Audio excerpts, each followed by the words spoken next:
सुब्हान रब्बिक रब्बिल इज़्ज़ति अम्मा यसिफून व सलामुन अलल मुरसलीन वल्हम्दुलिल्लाहि रब्बिल आलमीन। अल्लाहुम्मा सल्लि अला सय्यिदिना मुहम्मदिन व अला आलि सय्यिदिना मुहम्मदिन व बारिक व सल्लिम। अल्लाहुम्मा सल्लि अला सय्यिदिना मुहम्मदिन व अला आलि सय्यिदिना मुहम्मदिन व बारिक व सल्लिम। अल्लाहुम्मा सल्लि अला सय्यिदिना मुहम्मदिन व अला आलि सय्यिदिना मुहम्मदिन व बारिक व सल्लिम।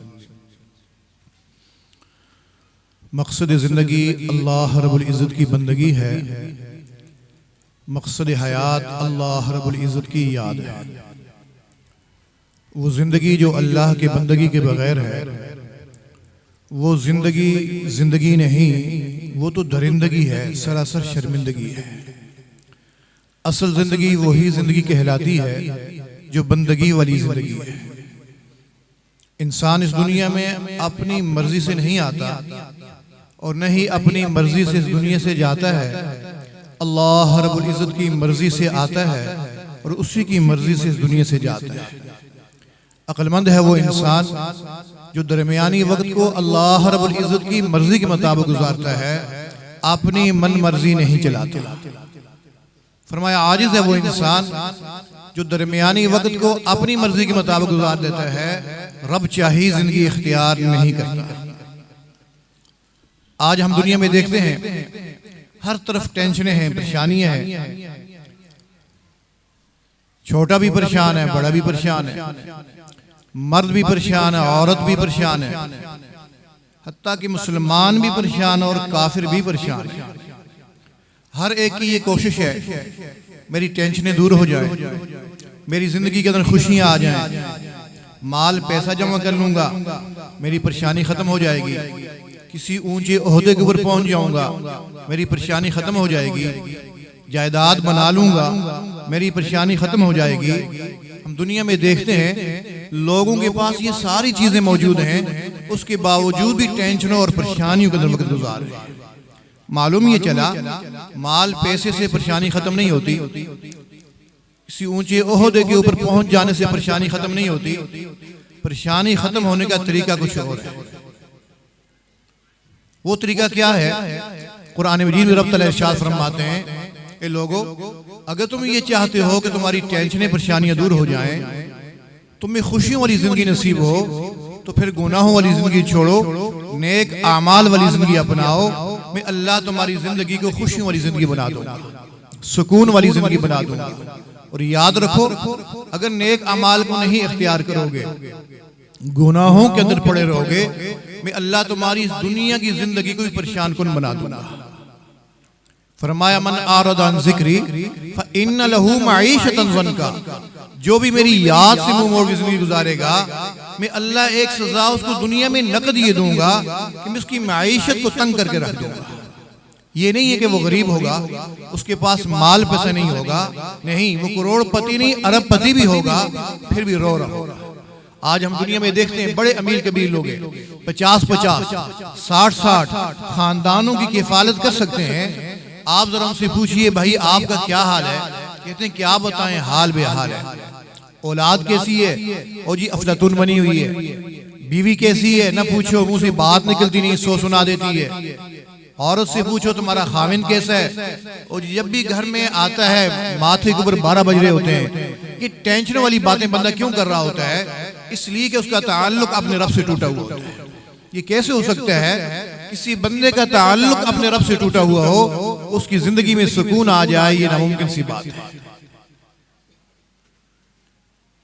छोटे छोटे बच्चे यहाँ बैठे हुए हैं, आप इनसे पूछिए आपको कोई परेशानी है, तो ये बच्चा भी कहता है अंकल मैं बहुत परेशान हूं। बेटा आपको क्या परेशानी, आप तो बहुत छोटे हो अभी। नहीं अंकल, मैं अपने घर में सबसे छोटा हूं ना, तो हर एक मेरे ऊपर रौब जमाता है, मुझे तो अपनी मर्जी से कोई काम ही नहीं करने देते। मैं जरा सा बड़ा हो जाऊं, बड़े भाई जितना, तो मेरी परेशानी खत्म हो जाएगी। अब यही बच्चा जवान हो जाता है, बेटा आप कोई परेशानी है? कहता अंकल मैं बहुत परेशान हूं। क्या परेशानी है? हजरत में किताब खोल के बैठता हूँ, मेरी सोचें कहीं और ही गम होती है, दुआ करें फलां जगह मेरा निकाह हो जाए, मेरी परेशानी खत्म हो जाए। अच्छा जी, जहां ये चाहता था वहां इसकी शादी हो गई, अब कोई परेशानी है? कहता है बहुत परेशान हूं। क्या परेशानी है? हजरत मेरी शादी को 5 साल हो गए, औलाद ही नहीं है, मेरी अहलिया भी रोती रहती है, मेरी वालदा भी परेशान रहती है। दुआ फरमाएं कि रब ताला औलाद अता फरमा दे। रब ताला ने औलाद अता फरमा दी। हाँ भाई, अब कोई परेशानी है? कहता है बहुत परेशान। हजरत अल्लाह ने औलाद तो अता फरमाई, लेकिन बात ही नहीं सुनती है, जिद्दी है। दुआ करेंगे फर्माबरदार बन गया। अच्छा जी, अब इसके बच्चे पढ़ लिख गए, बड़े हो गए, जवान हो गए, अब कोई परेशानी है? कहता बहुत परेशान हूँ। हजरत मेरी बेटी की शादी की उम्र गुजर रही है, कहीं से रिश्ता ही नहीं आ रहा। उन वालिदैन से पूछिए ना, जिनकी बच्चियां जवान होती हैं, उनको तो रातों को नींद भी नहीं आती। अल्लाह ने करम फरमा दिया, इसकी बेटी का रिश्ता भी हो गया, अब कोई परेशानी है? कहता बहुत परेशान हूँ। क्या परेशानी है? हजरत जहां मेरी बेटी का रिश्ता हुआ ना, उसको सास अच्छी नहीं मिली है, हर वक्त लड़ती झगड़ती रहती है।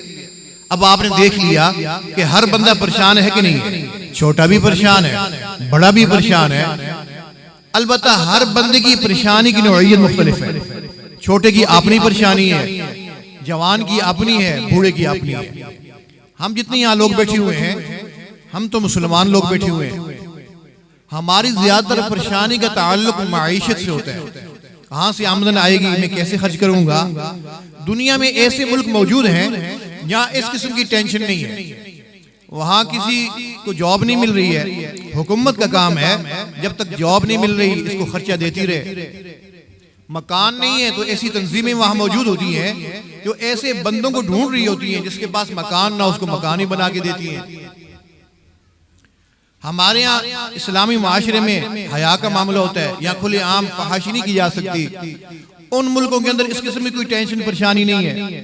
लड़का लड़की जवान हो जाते हैं तो वालिदैन पूछ नहीं सकते बेटा तुमने रात कहाँ गुजारी, यानी वहां जिनसी परेशानी भी नहीं है, खाने पीने की परेशानी भी नहीं है, मकान की परेशानी भी नहीं है, जिनसी जरूरियात पूरा करने की परेशानी भी नहीं है। उसके बावजूद उन मुल्कों के अंदर 70% कत्ल हो जाते हैं, 70% तलाकें हो जाती हैं। हमारे तो ऐसा नहीं है। मालूम ये चला कि परेशानियां न माल पैसे से दूर होती हैं, न मकान के बन जाने से दूर होती हैं। परेशानियां दूर होने का तरीका कुछ और है। वो क्या है? कुरान मजीद में रब तआला इरशाद फरमाते हैं, मन आमिला सालिहन मिन ज़करिन औ उन्सा, जो भी नेक अमाल को इख्तियार करेगा, चाहे वो मर्द है या औरत, बशर्ते कि वो मोमिन हो, फलनुहयियन्नहु हयातन तय्यबा, मैं अल्लाह लाज़मन उसकी जिंदगी को खुशियों वाली जिंदगी बना दूंगा, अमन वाली जिंदगी बना दूंगा, सुकून वाली जिंदगी बना दूंगा। अगर नेक अमाल को नहीं इख्तियार करोगे तो तुम्हारी जिंदगी परेशान कुन बना दूंगा। हमारे हजरत के यहाँ एक दफा एक खातून आई, बहुत अमीर घराने से तल्लुक रखती थी। अम्मा जान के पास आई, उसने आकर बैठ के रोना शुरू कर दिया। भाई क्या बात है, क्यों रो रही हो? कहने लगी मैं बहुत परेशान हूँ, बहुत दूर से आई हूँ, मैं जितनी मैं परेशान हूँ मैं समझती हूँ इतना कोई परेशान नहीं होगा। सुना है तो आपके मियाँ अल्लाह वाले हैं, आप उनसे कहेंगे मेरे लिए दुआ करें। हजरत फरमाते मैं मस्जिद गया हुआ था, वापस आया तो मुझे घर वालों ने बताया एक खातून आई हुई है, बहुत रो रही है, जरा पर्दे में आप उसकी बात सुन लीजिए। तो उसको पर्दे के पीछे बुलाया, पूछा बीबी क्या बात है, तू इतना क्यों परेशान है? कहने लगी हजरत जितनी मैं परेशान हूँ ना इतना कोई परेशान नहीं होगा। अच्छा बात तो बताओ क्या परेशानी हो गई है? कहने लगी हजरत मेरा खामिन मुझे मेरे जाती जेब खर्च के लिए बस सिर्फ 50,000 रुपए देते हैं और उसमें मेरी जरूरतें पूरी नहीं हो रही। ये आज की बात नहीं है, ये उस जमाने की बात है जब डॉलर 18 रुपए में था। आज तो 200 के करीब जो है वो पहुंच चुके हैं। उस जमाने में उसका खामिन घर का खर्चा चलाने के लिए नहीं, कोई बिजली गैस की बिलें जमा करने के लिए नहीं, सिर्फ उसको जाती जेब खर्च के लिए 50,000 रुपए देता था और वो रो रही है कि इसमें मेरी जरूरतें पूरी नहीं हो रही। आप ही बताएं कि मुझसे बड़ा कौन परेशान हो? तो हमारे हजरत ने नसीहत की कि देख तेरा खामिन तुझे 50,000 रुपए देता है, अगर तुझे 50 लाख रुपए भी दे देना तेरी जरूरतें पूरी नहीं होनी। क्यों? इसलिए कि तेरी जिंदगी अल्लाह की नाफरमानी में गुजर रही है। ये कैसे हो सकता है कोई बंदा अल्लाह की नाफरमानी भी करता रहे उसकी जिंदगी के अंदर सुकून आ जाए? ये नामुमकिन सी बात है। हमारे हजरत फरमाते हैं खैर नसीहत का शुरू हुआ। 1 महीने के बाद वो औरत मुझे खत लिखती है कि हजरत पहले तो 50,000 रुपए में खर्चा पूरा नहीं होता था, इस माह 20,000 रुपए मेरा खर्चा पूरा हो गया और 30,000 रुपए मैंने अल्लाह के रास्ते में खर्च कर दिया। तो मोहतरम दोस्तों, बुजुर्गों, ख्वातीन, हजरात, जब तक हम अल्लाह की नाफरमानी को अपनी जिंदगी से नहीं निकालेंगे, हमारी जिंदगी के अंदर सुकून नहीं आ सकता। हदीस शरीफ में आता है, इमामुल अंबिया मुहम्मदुर रसूलुल्लाह सल्लल्लाहु तआला अलैहि वसल्लम की खिदमत में एक सहाबी अर्ज करते हैं, अल्लाह के महबूब सल्लल्लाहु अलैहि वसल्लम, मेरे दिल की ये चाहत है कि मैं सबसे ज्यादा नेक बन जाऊं, इबादत गुजार बन जाऊं। नबी अलैहि सलाम ने इरशाद फरमाया, मेरे सहाबी, अगर तुम ये चाहते हो कि तुम सबसे ज्यादा इबादत गुजार बन जाओ तो अपनी जिंदगी से अल्लाह की नाफरमानी को निकाल दो। जब अल्लाह की नाफरमानी को अपनी जिंदगी से निकाल लोगे, सबसे ज्यादा इबादत गुजार बन जाओगे। तो नेक बनने के लिए कोई वजीफे पढ़ने की जरूरत नहीं होती है, रात भर मुसल्लों के ऊपर बैठने की जरूरत नहीं होती है।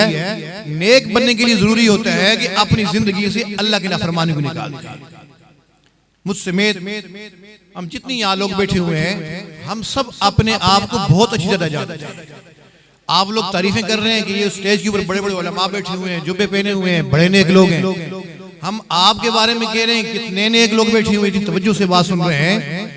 हम एक दूसरे की तारीफें कर रहे हैं। ये इमामुल अंबिया मुहम्मदुर रसूलुल्लाह सल्लल्लाहु तआला अलैहि वसल्लम की दुआओं के सदक़े नबी अलैहिस्सलातु वस्सलाम ने दुआ फरमाई, अल्लाह मेरी उम्मत की शक्लें इनके गुनाहों की वजह से मसख न करना, अल्लाह मेरी उम्मत के ऊपर उम्मी अजाब न भेज देना।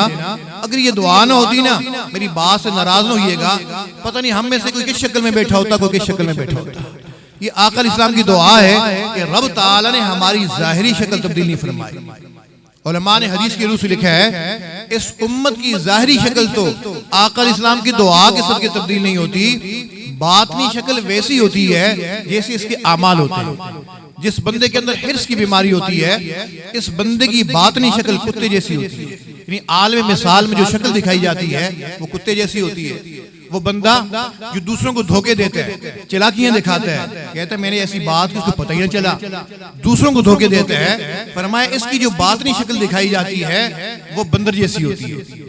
वो बंदा जो फहाशी का आदी होता है, बड़े गुनाह का आदी होता है, उसकी बातनी शक्ल खिंजीर जैसी होती है। जो बेअमल होता है उसकी बातनी शक्ल गधे जैसी होती है। तो जो अमाल करते हुए बंदा इस दुनिया से जाता है, क़यामत के दिन उन्हीं शक्लों में उठाया जाएगा। हम अपने गिरवानों में झांके कि ऐसा तो नहीं है कि हमारा जाहिर कुछ हो, हमारा बातिन कुछ हो, लोगों के सामने जिंदगी कुछ और हो।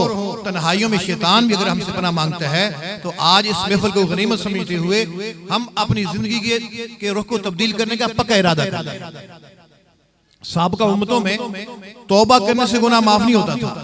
कुरान मजीद में हुक्म बताया गया कि उनको हुक्म दिया जाता था, छुरियां उठाओ, तलवारें उठाओ, अपने जिस्म के ऊपर वार करो, खून निकालो, तब जाकर हम तुम्हारी तौबा कबूल करेंगे। और आज किसी से कहने की जरूरत नहीं है, किसी को बताने की जरूरत नहीं है। तन्हाई में बैठा हुआ है, नदामत का एक आंसू गिराता है, अभी इसका आंसू जमीन पे नहीं पहुंचता, अल्लाह रब्बुल इज्जत इसके सब गुनाहों को माफ फरमा देते हैं। सिर्फ माफ ही नहीं फरमाते, बल्कि इसके गुनाहों को नेकियों से तब्दील फरमा देते हैं। पूरी जिंदगी गुनाहों के अंदर डूबा हुआ था, ख्याल आ गया मैंने मरना भी है, अपने रब को जवाब देना है, तौबा कर लेता है। इधर ये सच्चे दिल के साथ तौबा करता है, इधर रब ताला इसके गुनाहों को भी माफ फरमा देते हैं, बल्कि गुनाहों को नेकियों से तब्दील फरमा देते हैं। तो ये ना सोचिए हमारे गुनाह ज्यादा हैं, अल्लाह की रहमत बहुत ज्यादा है। अल्लाह ताला बहुत करीम परवरदिगार है, उसकी चाहत ये है कि मैं अपने बंदों के गुनाहों को बख्श दूं। जो भी हिम्मत करता है, तलब पैदा करता है, रब ताला एक रास्ता नहीं, उसके लिए कई रास्ते खोल देते हैं। वल्लज़ीना जाहदू फीना लनहदियन्नहुम सुबुलना, जो कोई भी हमारे रास्ते पर चलने की कोशिश करता है, वो तो एक रास्ता तलाश कर रहा होता है, मैं अल्लाह उसके लिए कई रास्ते खोल देता हूँ। एक बंदा है, मैं अब बात को समेटने की तरफ लेके जा रहा हूं, तवज्जो से सुनिएगा। एक बंदा, उसने पूरी जिंदगी अल्लाह की नाफरमानी में गुजार दी, जवानी उसकी जाया हो गई, बूढ़ा हो गया, बुढ़ापे के भी उस हिस्से को पहुंच गया कि अब इस बाबा के लिए उठना बैठना में मुश्किल हो रहा है। दूसरों के सहारे ये बाबा उठता बैठता है। फिर था भी ऐसा कि अपनी औलाद में नहीं थी। कई बुजुर्ग होते हैं जिनकी अपनी औलाद नहीं होती है, वो जिंदगी के आखिरी दिन किसी न किसी रिश्तेदार के यहाँ गुजार रहे होते हैं। ये बूढ़ा बंदा है, बीमार है, रात को उसको खांसी आती है, ये खांसता है, उस घर वाले की अहलिया कहती है कहां से तू इस बाबा को पकड़ के लेके आ गया, ये बाबा रात भर खांसता रहता है, मेरे बच्चे डर जाते हैं, मेरी अपनी नींद खराब हो जाती है, इस बाबा को कहीं और भेज दे। वो कहता अल्लाह की बंदी इसका कौन है, इसको कौन संभालेगा, इसकी औलाद तो है नहीं है, क्या हम ही रिश्तेदार रह गए, फला नहीं है, फला नहीं है, कुछ भी फलां के यहाँ भेज दो। अब ये बंदा मजबूर होकर उस बाबा के सामने आके बैठता है, इसको समझ नहीं आती है मैं कैसे इस बीमार बूढ़े बंदे को अपने घर से निकालूं। आके बैठ जाता है, इधर उधर की बात शुरू करता है, बातों बातों में कहते हैं बाबा जी वो फलां बंदा हमारा क्या लगता है। बाबा जी तारुफ बताते हैं, हाँ बेटा उसके साथ तुम्हारी रिश्तेदारी है, तुम्हारे अब्बा का ये लगता है, तुम्हारा ये लगता है, अच्छा अच्छा बाबा जी, जब भी तो वो आपके बारे में पूछता रहता है। बाबा जी अगर उसके घर में कुछ दिन के लिए चले जाओगे वो कितना खुश हो जाएगा। देखे ना आप यहाँ कमरे में बंद रहते हैं, तबीयत आपकी खराब रहती है, बाहर निकलेंगे हवा भी तब्दील हो जाएगी तो वो बंदा भी खुश हो जाएगा। अब ये बंदा तो पूरी जिंदगी गुजार चुका है, इसको तजर्बा है, समझ आता है कि ये बंदा मुझे बहाने बहाने से अपने घर से निकालना चाहता है। उसको कोई जवाब नहीं दे पाता, इतना सा कहता ठीक है बेटा मैं किसी दिन चला जाऊंगा। वो बंदा उठ के अंदर चला जाता है। अब इसके जहन में पूरी जिंदगी घूमना शुरू हो जाती है, हाय जब मेरे पास माल था, हुस्न था, जान थी, हर बंदा मेरा रिश्तेदार बनता था, आज जब मेरे पास कुछ भी ना रहा, ना जान रही, ना माल रहा, ना हुस्न रहा, कोई बंदा मुझे अपने घर में रखना भी पसंद नहीं करता। ये बंदा भी मुझे अपने घर से निकालना चाहता है, चलो चला जाता हूँ, कहीं और चला जाता हूँ। ये सोचकर ये बूढ़ा बंदा अपनी लाठी पकड़ता है, लाठी के सहारे दरवाजे से बाहर कदम रखता है। जैसे ही दरवाजे से बाहर कदम रखता है, इसकी आंखों में आंसू आ जाते हैं, रोते हुए सोचता है मैं इस बुढ़ापे के आलम में कहां जाऊं। ये बंदा भी मुझे अपने घर में नहीं रखना चाहता, पता नहीं कि और भी रखना पसंद करे या ना करे। चलो जिंदगी की ये आखिरी दिन मैं अल्लाह के घर में जाके गुजार देता हूँ। मस्जिद की तरफ जैसे ही कदम उठाता है, हमारा रब इतना करीम परवरदिगार है, रब ताला ताने नहीं देता ओ बूढ़े जब तुझे कोई दर नजर ना आया अब तुझे मैं नजर आया, ना ना ना, मैं तो करीम परवरदिगार हूँ। मैं कहता हूँ या इबादी अल्लज़ीना असरफू अला अनफुसिहिम ला तक़नतू मिर रहमतिल्लाह, मेरे वो बंदो जिनने गुनाह कर करके अपनी जानों के ऊपर जुल्म कर लिए, ला तक़नतू मिर रहमतिल्लाह, तुम मेरी रहमत से मायूस ना होना। अरे तुम एक कदम चल के आओगे ना, मैं 2 कदम तुम्हारी तरफ चल के जाऊंगा, तुम चल के आओगे मैं तुम्हें भाग के थाम लूंगा। छोटा सा बच्चा है, बाप कहता है बेटा आओ आओ मेरी तरफ चल के आओ। अभी उसको चलना सही तरीके से नहीं आता, लेकिन बाप जानता है ना कि इसको मैं गिरने तो नहीं दूंगा, गिरने से पहले ही मैं इसको थाम लूंगा। सिर्फ मुतवज्जे करना मकसूद है। जैसे ही वो बच्चा कदम उठाता है, गिरने से पहले पहले बाप उसको पकड़ लेता है। रब ताला की चाहती है मेरे बंदो तुम तौबा तो करो, इस रास्ते में चलने की कोशिश तो करो, आगे नेकी तकवा की जिंदगी अता करना वो तो मेरा काम है। तो आज इरादा करें कि हमने अपनी जिंदगी का रुख तब्दील करना है। यहाँ अगरचे हाल के अंदर ही तकरीब है, लेकिन ये तकरीब बच्चों की कुरान मजीद की जो है तकमील हुई है उसकी तकरीब है। कई जो है हजरात उलमा बने उनकी तकरीब है। ये दुआओं की कबूलियत का वक्त है, लिहाजा पक्का इरादा कर लें कि आज के बाद हमने अल्लाह की नाफरमानी नहीं करनी, आज के बाद अल्लाह की नाफरमानी नहीं करनी। हाफिज इब्न क़य्यिम रहमतुल्लाह फरमाते हैं, मैं एक दफा अपने घर से किसी काम से बाहर निकला, मैं गली में जा रहा था, एक मकान का दरवाजा खुला, कुछ शोर महसूस हुआ, मैंने उस तरफ देखा, एक माँ अपने बेटे को मारती बाहर लेके आ रही थी, कह रही थी दफा दूर हो जा, तूने तो मुझे बहुत परेशान कर दी है, तूने मेरे नाक में दम किया हुआ है, निकल जा यहाँ से, जहाँ जाना चाहता चला जा। उसको दरवाजे से बाहर किया, पीछे कुंडी लगा ली। इमाम साहब फरमाते मैंने देखा लड़का छोटा सा है, 8-9 साल के करीब इसकी उम्र होगी, ये बच्चा कहाँ जाएगा। वो बच्चा चलता रहा, गली के आखिर तक पहुंच गया, कुछ देर वहां खड़ा है, रो भी रहा है, सोच भी रहा है, फिर आहिस्ता आहिस्ता वापस आना शुरू हो गया। वापस आया, दरवाजे के साथ हाथ लगाता है, दरवाजा बंद है, हिम्मत नहीं है दरवाजा खटखटाने की, माँ का डर है, वहीं बैठ जाता है। इतने में नींद आती है, सो जाता है। इमाम साहब फरमाएंगे मैं सारा मंजर देख रहा हूँ, उससे हटा ही नहीं जा रहा था। इतने में उसकी माँ ने फिर किसी काम से दरवाजा खोला, देखा लड़का यहीं लेटा हुआ है, उस बेचारी का गुस्सा कहीं अभी तक दूर नहीं हुआ था। उसने फिर उसको जो है बाजू से ऊपर पकड़ा, झंझोड़ा, रहे तू जाता क्यों नहीं है, मेरी जान क्यों नहीं छोड़ता है, क्यों नहीं दफा दूर हो जाता। जब माँ ने उसको दोबारा झंझोड़ा, उसकी आंखों में आंसू आ गए, रोते हुए कहने लगा, अम्मी जब आपने मुझे मारा था ना, मैं तो चला गया था, मैं गली की आखिर तक पहुंच गया था, मैंने सोचा चलो चला जाता हूँ, किसी की जूती साफ कर लूंगा, किसी की मिन्नत समाजत कर लूंगा, अपने पेट की भूख को मिटा लूंगा, पर अभी मुझे ख्याल और आ गया ना, जिस वजह से मैं वापस आ गया। अरे तुझे क्या ख्याल आया? अम्मी मुझे ख्याल ही आया, ठीक है मैं अपनी भूख मिटाने के लिए तो कुछ कर सकता हूँ, लेकिन जो मोहब्बत मुझे आप देती है ना, वो मोहब्बत मुझे कोई नहीं देगा।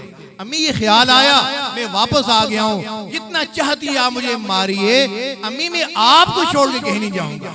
माँ कहने लगी, अच्छा बच्चे अगर तुझे ये ख्याल आ गया है ना, तो मैंने भी घर के सारे दरवाजे तेरे लिए खोल दिए हैं, जिस दरवाजे से चाहो दाखिल हो जाओ। इसी तरीके से जब बंदा मोमिन अल्लाह रब्बुल इज्जत की हुजूर होता है, दुआएं करता है, मुनाजात करता है, इलाही अब्दुकल आसी अता का, अल्लाह तेरा गुनहगार बंदा तेरे दर पे हाजिर है, मुक़र्रम बिज़्ज़ुनूबि वक़द्दा का, अल्लाह अपने गुनाहों का इकरार कर रहा है, प्यारे अल्लाह आपसे ये दुआ कर रहा है, फ़इन तग़फ़िर फ़अन्त लिज़ाका अहलु, अल्लाह अगर आप माफ फरमा देंगे ये आपकी शान के लायक है, फ़इन तदरुद फ़मन यरहमु सिवाक, अल्लाह जैसी आए थे अगर वैसी खाली खुली आपने वापस लौटा दिया, कौन है जो हमारे ऊपर रहम करेगा?